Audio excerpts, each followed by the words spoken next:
The full name that I write on my books is Grace D Chong.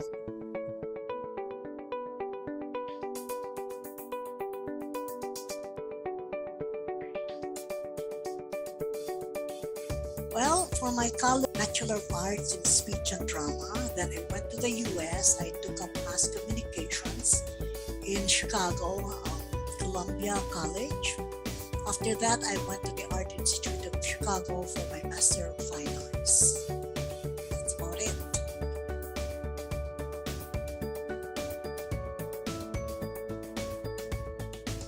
I retired from the workplace. Well, I left the workplace early so that I can do writing full-time. So I am really a full-time writer and a part-time lecturer at Southville International School affiliated with foreign universities.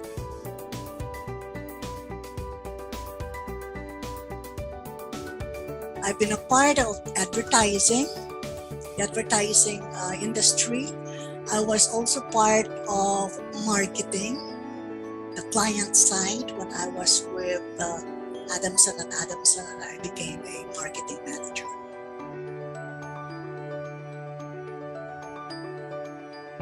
I've been a part of SISFU since 2001. Immediately after I left the workplace and decided to become a full-time writer, I decided to do something part-time because writing all of the time can be very, very tiring. So I decided to take a break and apply in an educational institution that is close to my home. Fortunately, there is SISFU, which is a school that is very close to what I work on. I completed my 20 years at SISFU this year and was given an award, 20-year award.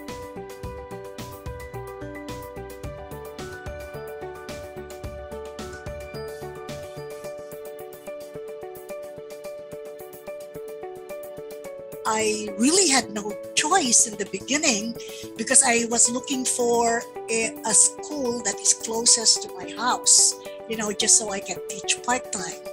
But when I went to SISFU, I realized that I didn't have too much background on it. But when I went to SISFU, I realized that it is a business school, and I was charmed by the syllabus that was shown to me by Mr. Bartholomew. So since then, I never left. I wrote a letter to SISFU. I was very, very frank. I said I am a full-time writer, but I need a part-time job as a break from writing.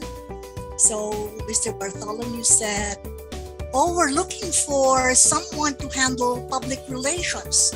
Maybe you can come in for a short chat." So he scheduled the chat. What I did was I prepared a PowerPoint presentation of what public relations is.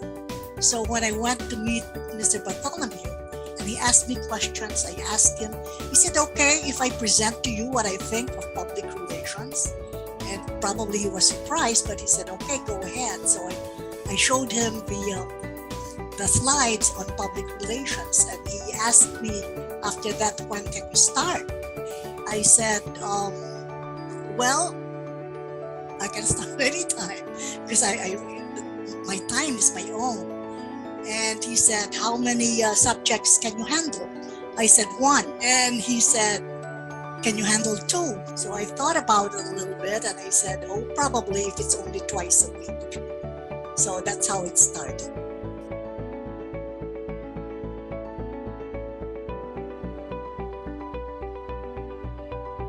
The kind of writing that I do in full-time, which is creative writing, is really different from academic writing. Academic writing is what we do at SISFU. Academic writing is really more about critical thinking, research, and putting all the ideas that you research together with your own ideas and put them in a cohesive manner. So many students who say, I don't know what to write about, probably because they don't read enough. I keep saying that if you want to write well, you have to read well. Anybody who does not read will not be able to write because all the knowledge that you write about come from people in authority and come from published journals and books. I think everybody can write if only they do the process. Okay, one is research, read other people's work, take notes. You have to do an outline, a mnemonic for that. It's TLO. You think, you list, and you organize. After that, it can write itself. So I don't see why anybody will say, I don't know how to write. You don't know how to write if you don't research, if you don't read. Well, as mentioned in my classes in critical writing, there are many kinds of writing. There's journalism, if you want to write for newspapers and magazines. There's essay writing, if you want to write feature stories. There is creative writing, if you want to write novels and stories, okay, and fiction. And there's academic writing. If you want to be a copywriter, again, that's different from writing a book. Writing in advertising is different from all kinds of writing, because you have advertising or copywriting, and advertising is actually selling. So you should be able to be convincing. You should, again, reading always comes to mind. You have to read volumes and volumes of research to be able to come up with a good advertising. Research meaning you have to know how your market behaves, what your market thinks of, what your market likes, and that takes a lot of reading and studying before you can write a 45-word advertising. So it depends on what kind of writing you want.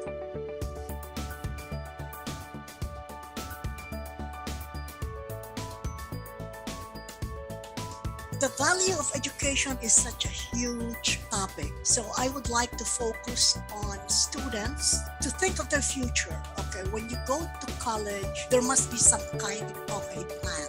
I am not saying a very concrete plan that after college I'll do this, I'll do that, but there has to be some kind of an objective.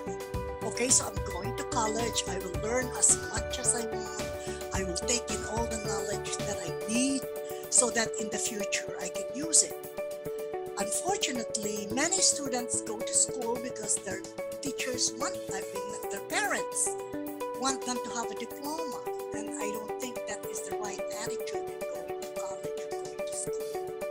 I think students must be self-motivated, that they're going to college because they want to learn, they want to prepare themselves for the future, whatever it's going to be. Whether or not they have planned their future, they must take advantage of every subject, of every lesson, every reference that is given to them, because that's the only way they can have knowledge to prepare them for the future. Education doesn't only come from a university or a school. Okay, as a student, you know that, right? When you go to the university, you learn a lot about the different subjects, but you also learn from your environment. You learn from people, you learn from observation, you learn from your family, and that's all part of education as far as I'm concerned.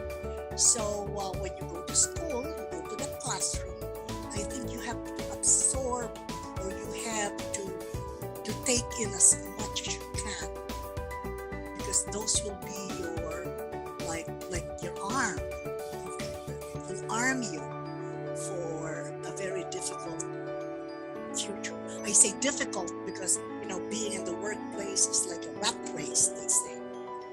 It's going to be very competitive. There will be people better than you, people more efficient than you. So going to school and educating yourself in school, people should take it really very, very seriously.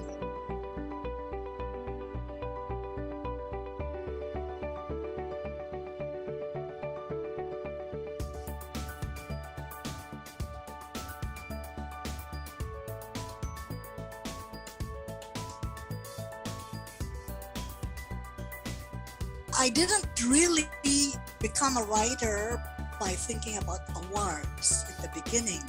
I just wanted to be a professional writer. I just wanted to write books. But before I did that, I had two very young members of my staff in advertising who had been joining the Palanca for many years. And they said, Grace, since you like to write a lot, why don't you join the Palanca Awards? So I said, it never really crossed my mind. I'll probably join it before I die. And then they gave me an entry form for the Palanca. So I thought about it and I joined. And for the very first time, I won first prize. And that probably opened the door for me to writing, because when publishers see that you've won an award, they ask very few questions and publish the award. So that was a door opener for me. So ever since the time, I said, awards are important to publishers because, it is a selling point in marketing the book.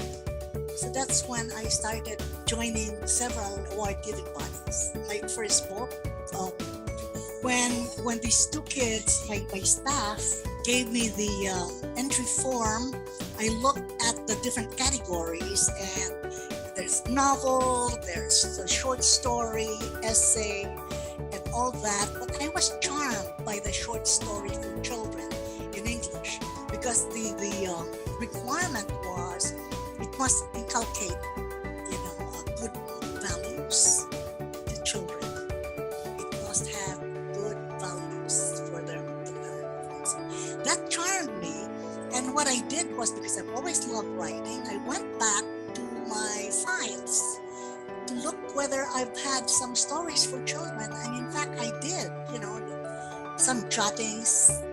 So based on experience, because I don't reinvent the wheel, okay? I write from experience. I write about characters I've met in my life. Of course, I embellish them or I change them a little. So I wrote the book, The Boy Who Had 5 Lolas. My mother has 4 other sisters, so there are 5 of them. And so my nephews would always call them Lola. So there were 5 of them, 5 Lolas. So based on one nephew who is of course a CEO now of his own company, but he was young then. His name is Mateo.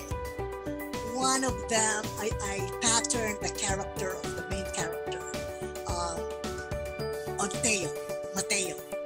So the boy who had 5 Lolas. So that's Mateo. The boy who had 5 Lolas. So I guess it talked about Filipino values, about respecting your elders, about being hardworking even if you don't have the means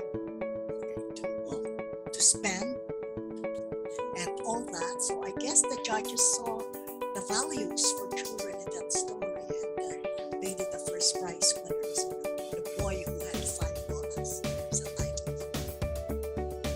I think it was my son who called me and said, Palanca called and said that my story, The Boy Who Had 5 Dollars, won first prize.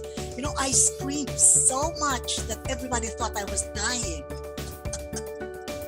Maybe my scream reached the next neighborhood, or it even reached India and China.